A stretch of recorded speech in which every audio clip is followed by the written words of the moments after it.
How many countries has America invaded since the Second World War? America has been in 19 wars since World War II. The death toll from modern American wars killed in the name of freedom is over 20 million and counting.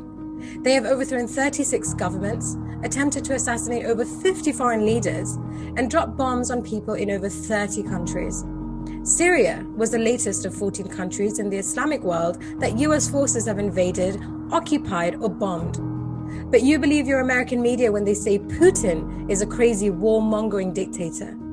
Is your self-righteous indignation based on an understanding of basic history, or just triggered by the next new bandwagon that is trending on mainstream media? 90% of these deaths are ordinary men, women, and children. They started the Korean War, the Vietnam War, the Gulf War.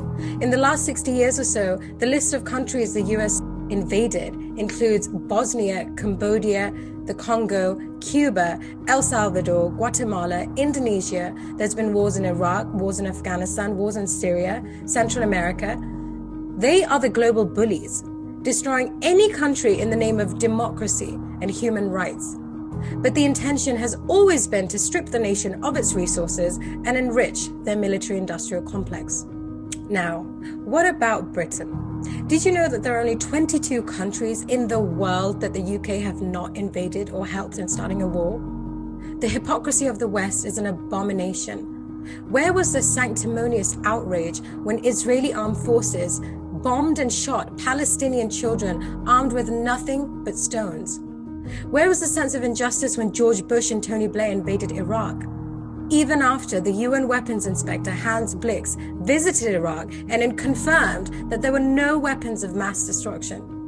What a coincidence that Mr. Blix was found dead from suicide. Do any of you actually know Ukraine is not even a sovereign country? The state of Ukraine does not exist. If people just stopped and educated themselves before flinging themselves into a frenzy of indignant theatrics all over social media, they would discover that in 2014, UN Secretary General Ban Ki-moon stated that since December 1991, Ukraine has not registered its borders as an independent country. Ukraine is still under the territory of Russia, and everything that happens in this area is in fact an internal matter of Russia. And as far as Putin is concerned, there is no invasion. But now suddenly you're all Ukrainian. You all stand with George Soros, Hillary Clinton, and Marina Abramovich. Everyone is so used to instant news, like instant